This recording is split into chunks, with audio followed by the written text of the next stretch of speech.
पंडित मोटेराम जी शास्त्री को कौन नहीं जानता? आप अधिकारियों का रुख देखकर काम करते हैं। स्वदेशी आंदोलन के दिनों में अपने उस आंदोलन का खूब विरोध किया था। स्वराज्य आंदोलन के दिनों में भी अपने अधिकारियों से राजभक्ति की सनद हासिल की थी। मगर जब इतनी उछल-कूद पर उनकी तकदीर की मीठी नींद न टूटी और अध्यापन कार्य से पिंड न छूटा, तो अंत में अपनी एक नई तदबीर सोची। घर जाकर धर्मपत्नी जी से बोले, इन बूढ़े तोतों को रटाते रटाते मेरी खोपड़ी पच्ची हुई जाती है। इतने दिनों विद्या दान देने का क्या फल मिला जो और आगे कुछ मिलने की आशा कर। भोजनों का भी तो कोई सहारा चाहिए। तुम्हें जब देखो पेट ही की फिक्र पड़ी रहती है। कोई ऐसा विरला ही दिन जाता होगा कि निमंत्रण ना मिलते हो, और चाहे कोई निंदा करे पर मैं परोसा लिए बिना नहीं आता। आज ही सब यजमान मरे जाते हैं, मगर जन्म भर पेट ही जलाए तो क्या किया। संसार का कुछ सुख भी तो भोगना चाहिए। मैंने वैद्य बनने का निश्चय किया है। वैद्य बनोगे? कुछ वैदिक की पढ़ी भी है? वैद्य की पढ़ने से कुछ नहीं होता। संसार में विद्या का इतना महत्व नहीं जितना बुद्धि का। दो चार सीधे साधे लटके हैं बस, और कुछ नहीं। आज ही अपने नाम के आगे भिष्कागाचार्य बढ़ा लूंगा। कौन पूछने आता है कि तुम भिष्काचार्य हो या नहीं? किसी को क्या गरज पड़ी है जो मेरी परीक्षा लेता फिरे। एक मोटा सा साइन बोर्ड बनवा लूंगा, उस पर शब्द लिखे होंगे, यहाँ स्त्री पुरुषों के रोगों की चिकित्सा विशेष रूप से की जाती है। दो चार पैसे का हड़, बहेड़ा, आंवला कूट छान कर रख लूंगा। बस इस काम के लिए इतना सामान पर्याप्त है। हाँ, समाचार पत्रों में विज्ञापन दूंगा और नोटिस बंटवाऊंगा। उसमें लंका, मद्रास, रंगून, कराची आदि दूरस्थ स्थानों के सज्जनों की चिट्ठियां दर्ज की जाएंगी। ये मेरे चिकित्सा कौशल के साक्षी। जनता को क्या पड़ी है कि वो इस बात का पता लगाती फिरे कि उन स्थानों में इन नामों के मनुष्य रहते भी हैं या नहीं। फिर देखो वैद्य की कैसी चलती है। लेकिन बिना जाने बुझे दवा दोगे तो फायदा क्या करेगी? फायदा ना करेगी मेरी बला से। वैद्य का काम दवा देना है, वो मृत्यु को परास्त करने का ठेका नहीं लेता। और फिर जितने आदमी बीमार पड़ते हैं सभी तो नहीं मर जाते हैं। मेरा यह कहना है कि जिन्हें कोई औषधि नहीं दी जाती वे विकार शांत हो जाने पर ही अच्छे हो जाते हैं। वैद्यों को बिना मांगे यश मिलता है। 5 रोगियों में एक भी अच्छा हो गया तो उसका यश मुझे अवश्य ही मिलेगा। शेष 4 जो मर गए वे मेरी निंदा करने थोड़े ही आवेंगे। माने बहुत विचार करके देख लिया, इससे अच्छा कोई काम नहीं है। लेख लिखना मुझे आता ही है, कवित्त बना ही लेता हूँ। पत्रों में आयुर्वेद महत्व पर 2-4 लेख लिख दूंगा। ये न समझो कि मैं इतने दिनों केवल बूढ़े तोते ही रटाता रहा हूँ। मैं नगर के सफल वैद्यों की चालों का अवलोकन करता रहा हूँ, और इतने दिनों के बाद मुझे उनकी सफलता के मूल मंत्र का ज्ञान हुआ है। ईश्वर ने चाहा तो एक दिन तुम सिर से पांव तक सोने से लदी होगी। मैं इस उम्र में भला क्या गहने पहनूंगी ना, अब वो अभिलाषा ही है। पर ये तो बताओ कि तुम्हें दवाएं बनानी भी तो नहीं आती। कैसे बनाओगे, रस कैसे बनेगे, दवाओं को पहचानते भी तो नहीं हो। तुम वास्तव में बड़ी मूर्ख हो। अरे वैद्यों के लिए इन बातों में से एक भी आवश्यकता नहीं है। वैद्य की चुटकी की राख ही रस है, भस्म है, रसायन है। बस आवश्यकता है कुछ ठाट बाट की। एक बड़ा सा कमरा चाहिए, उसमें एक दरी हो, ताकों पर 10-5 शीशियां बॉटल्स हो।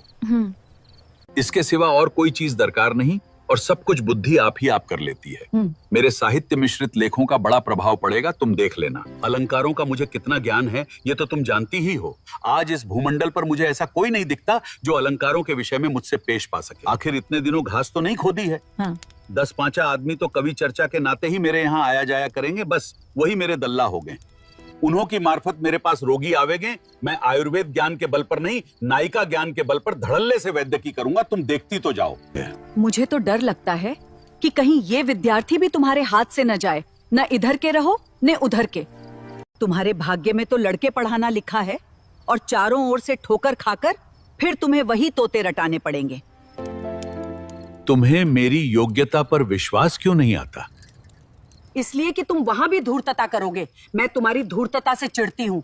तुम जो कुछ नहीं हो और नहीं हो सकते, बस क्या बनना चाहते हो? तुम लीडर न बन सके, सिर पटक कर रह गए। तुम्हारी धूर्तता ही फलीभूत होती है, और इसी से मुझे चिढ़ है। मैं चाहती हूँ कि तुम भले आदमी बनकर रहो, निष्कपट जीवन व्यतीत करो। मगर तुम मेरी बात कब सुनते हो? आखिर मेरा नायिका ज्ञान कब काम आवेगा? किसी रईस की मुसाहिबी क्यों नहीं कर लेते? जहां दो चार सुंदर कवित सुना दोगे वो खुश हो जाएगा और कुछ न कुछ दे ही मारेगा। वैद्यकी का ढोंग क्यों रचते हो? मुझे ऐसे ऐसे गुर मालूम हैं जो वैद्यों के बाप दादों को भी न मालूम होंगे, और सभी वैद्य एक एक दो दो रुपए पर मारे मारे फिरते हैं। मैं अपनी फीस 5 रुपए रखूंगा, उस पे सवारी का किराया अलग। लोग यही समझेंगे कि ये कोई बड़े वैद्य हैं, नहीं तो इतनी फीस क्यों होती? इतनी देर में तुमने एक बात मतलब की कही है, मगर ये समझ लो यहाँ तुम्हारा रंग न जमेगा, किसी दूसरे शहर को चलना पड़ेगा। क्या मैं इतना भी नहीं जानता? लखनऊ में अड्डा जमेगा अपना, साल भर में वो धाक बांधूं कि सारे वैद्य गर्द हो जाएं। कहूंगा मैं जब तक रोगी की प्रकृति को भली भांति पहचान न लूं, उसकी दवा नहीं कर सकता। बोलो कैसी रहेगी? अब मैं तुम्हें मान गई। हाँ। अवश्य चलेगी तुम्हारी वैद्यकी, अब मुझे कोई संदेह नहीं रहा। मगर गरीबों के साथ ये मंत्र न चलाना। साल भर गुजर गया। भिषगाचार्य पंडित मोटेराम जी शास्त्री की लखनऊ में धूम मच गई। अलंकारों का ज्ञान तो उन्हें था ही, कुछ गा बजा भी लेते थे। उस पर गुप्त रोगों के विशेषज्ञ, रसिकों के भाग्य जागे। पंडित जी उन्हें कवित सुनाते, हंसाते और बलकारक औषधियां खिलाते, और वो रईसों में जिन्हें पुष्टकारक औषधियों की विशेष चाह रहती है, उनकी तारीफों के पुल बांधते। साल ही भर में वैद्य जी का वो रंग जमा कि बायद व शायद गुप्त रोगों के चिकित्सक लखनऊ में एकमात्र वही थे। गुप्त रूप से चिकित्सा भी करते। विलासिनी विधवा रानियों और शौकीन अधूरदर्शी रईसों में आपकी खूब पूजा होने लगी। किसी को अपने सामने समझते ही न थे, मगर स्त्री उन्हें बराबर समझाया करती कि रानियों के झमेले में न फंसो, नहीं कै दिन पछताओगे। मगर भावी तो होकर ही रहती है, कोई लाख समझाए बुझाए। पंडित जी के उपासकों में बिड़हल की रानी भी थी। राजा साहब का स्वर्गवास हो चुका था। रानी साहिबा न जाने किस जीर्ण रोग से ग्रस्त थीं। पंडित जी उनके यहाँ दिन में 5-5 बार जाते। रानी साहिबा उन्हें एक क्षण के लिए भी देर हो जाती तो बेचैन हो जाती। एक मोटर नित्य उनके द्वार पर खड़ी रहती थी। अब पंडित जी ने खूब केचुल बदली थी। तंजेब की अचकन पहनते, बनारसी साफा बांधते और पंप जूता डांटते थे। मित्रगण भी उनके साथ मोटर पर बैठकर दंदनाया करते थे। कई मित्रों को रानी साहिबा के दरबार में नौकर रखा दिया। रानी साहिबा भला अपने मसीहा की बात कैसी टालती, मगर चरखे जफाकार और ही षड्यंत्र रच रहा था। एक दिन पंडित जी रानी साहिबा की गोरी गोरी कलाई पर एक हाथ रखे नब्ज देख रहे थे और दूसरे हाथ से उनके हृदय की गति की परीक्षा कर रहे थे कि इतने में कई आदमी सौंटे लिए हुए कमरे में घुसाए और पंडित जी पर टूट पड़े। रानी भागकर दूसरे कमरे की शरण ली और किवाड़ बंद कर लिए। पंडित जी पर बेभाव पड़ने लगे।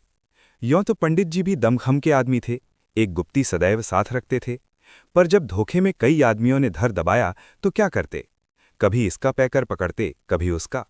हाय हाय का शब्द मुंह से निकल रहा था, पर उन बेरहमों को उन पर जरा भी दया न आती थी। एक आदम ने एक लात जमाकर कहा, इस दुष्ट की नाक काट लो। इसके मुंह में कालिक और चूना लगाकर छोड़ दो। क्यों वैद्य जी महाराज, बोलो क्या मंजूर है? नाक कटवाओगे या मुंह में कालिक लगवाओगे? भूल कर भी नहीं सरकार। हाय मर गया। आज ही लखनऊ से रफरेट हो जाऊं, नहीं तो बुरा होगा। सरकार मैं आज ही चला जाऊंगा। जनेऊ की शपथ खाकर कहता हूं, आप यहां मेरी सूरत न देखेंगे।